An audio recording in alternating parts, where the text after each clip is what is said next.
When Donovan Mitchell was lying on the ground after losing Game 7, he must have been thinking, what am I gonna do with this $158 million I'm about to get? Woo! Jamal Murray came over, he was like, I got a boat. It was great. Actually, I'm sure he was upset about blowing a 3-1 lead. But he is about to get paid, and in this video, we're talking about the Jazz offseason. However, it's not that simple. If the Jazz ask Spider Mitchell to wait and sign, they'll have even more money to build around him. If they ask him to wait though, he could leave. There is a lot to discuss here with Utah.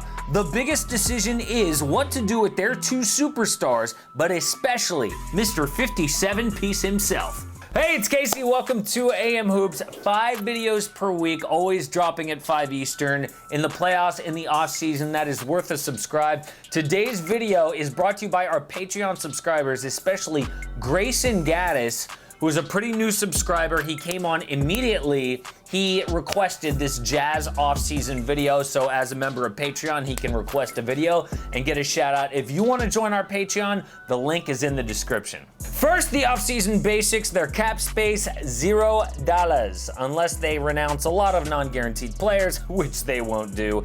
They have the $9.3 million mid-level exception and the $3.6 million biannual exception. The draft, 23rd overall pick. Their needs, a point guard and a 3-and-D wing. Their relevant free agents, Jordan Clarkson or Mike Conley if he opts out, which he won't. Let's not wait. Let's first tackle the Donovan Mitchell extension. Yes, like we talked about with Bam Adebayo, the Jazz can save money later if they ask Spider Mitchell to wait and sign. It means they can rebuild an even better team around Mitchell. They could save 25 to 30 million bucks if he waits. The problem is this. Anything can happen in 1 year in the NBA. Donovan Mitchell could get seriously injured and the Jazz could be on the hook for all that money. Or he could look around and decide, you know what? On second thought, I don't want to be on the Utah Jazz for the foreseeable future. I mean, of course, there was that issue with Rudy Gobert in the locker room that could come back. Or he could look around at Gobert getting paid or Jordan Clarkson getting paid. He's like, you know what? This sucks. I'm out. I don't care what they save down the line. They should pay Donovan Mitchell right now. I mean, this isn't like the Lakers missing out on a good talent. Stars want to play for them like LeBron or AD.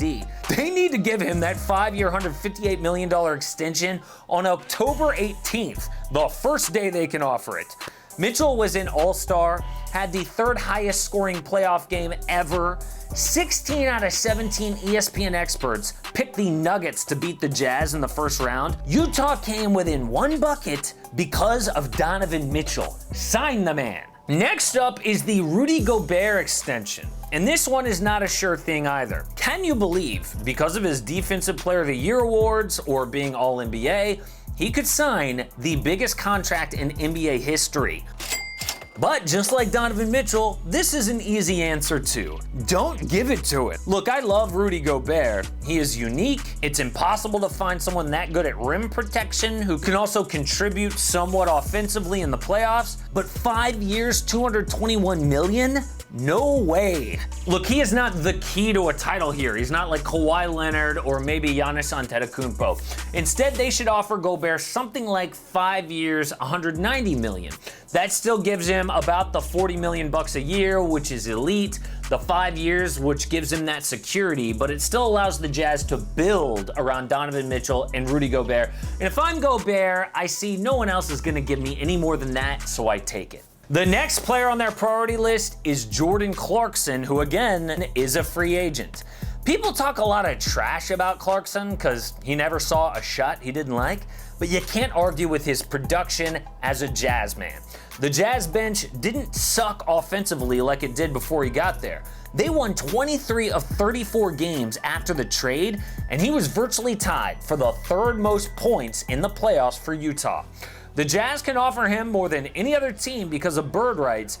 I think they should offer 3 years and 45 million bucks.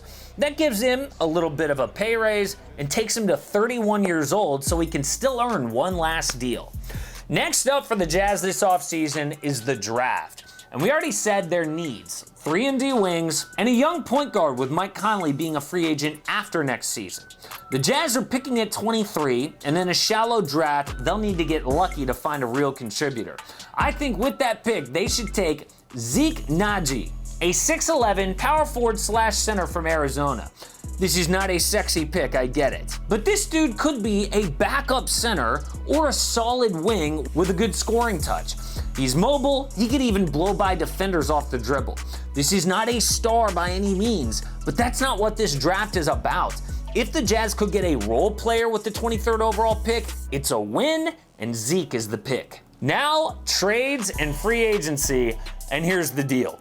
Can a team built around Donovan Mitchell and Rudy Gobert win a championship? I mean, they could commit $300 million to those two guys this offseason, so that's their core. If they aren't convinced the answer is yes, they should trade one of them. If the answer is yes, we can win a championship with those guys, then build around them with free agents. So let's start with free agent number 1, Jay Crowder. He has been amazing as a 3-and-D wing on the Miami Heat, and the Jazz could offer him 3 or 4 years at about $9.3 million with that mid-level exception. Crowder would take it in a second at 30 years old. Remember how Donovan Mitchell would pass out to George Niang, who would clank a 3 in the playoffs? How about passing to Jay Crowder instead at 40% from downtown in the playoffs with defense? Next up, Avery Bradley. This obviously would be the point guard route. He's 29 years old, so a 3-year contract makes perfect sense. His defense is elite, offensively average, but he would be a nice addition off the bench. I could see the Jazz offering him the biannual exception, meaning they could get a Jay Crowder type and Avery Bradley in the same offseason. Our last free agent here is Marcus Morris. It's another starting caliber 3-and-D wing prospect if they strike out on Crowder here. Morris shot 41% from 3 this year, which is a career high. He is above average on defense and he's affordable. I like Morris's playoff experience too. With the Celtics and the Clippers this season, the Jazz need playoff experience because they are ready to take the next step in the postseason. All right, last thing on our Jazz offseason is the trades. And we know after these playoffs, the Jazz would 100% keep Donovan Mitchell and trade Rudy Gobert. We got that. I've seen some trades saying, oh, what about Rudy Gobert for Joel Embiid, straight up. I don't think the Sixers would do that. Why would you trade one center who can shoot for one who can't shoot and make the spacing even worse around Ben Simmons? Throw that one out. Instead, look at these 2 trades. First, the Jazz trade Rudy Gobert for Draymond Green and the number 2 overall pick. The Warriors do this to add an elite defensive big man to their core of Steph, Clay, and Andrew Wiggins, which makes them favorites in the West again. I know Draymond is key to their core, but Eric Pascal has shown he can replace Draymond in the rotation, and Gobert could make up the difference defensively. Even losing Gobert, the Jazz would still have a defensive star, and Draymond can stretch the floor. With the draft pick, they could take their young center for the future in James Wiseman. Or they could shock the league by trading Rudy Gobert and 3 first-round picks for Giannis Antetokounmpo. If Giannis is on his way out of Milwaukee, this is the best offer that Milwaukee could get. I've seen people saying, oh, the Warriors could offer Andrew Wiggins and picks. Not if Rudy Gobert is on the table. Gobert anchoring that defense with Chris Middleton taking a bigger offensive role could definitely have the Bucks compete in the East. The Bucks get 3 future picks too for their superstar. On Utah, the Jazz are betting they could win in year 1 with Donovan Mitchell and Giannis.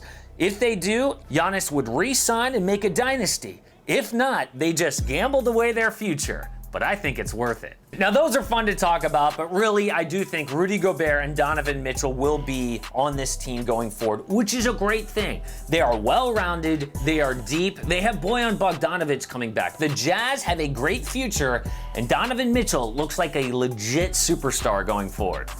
Support AM Hoops and click subscribe. Don't miss a daily NBA video.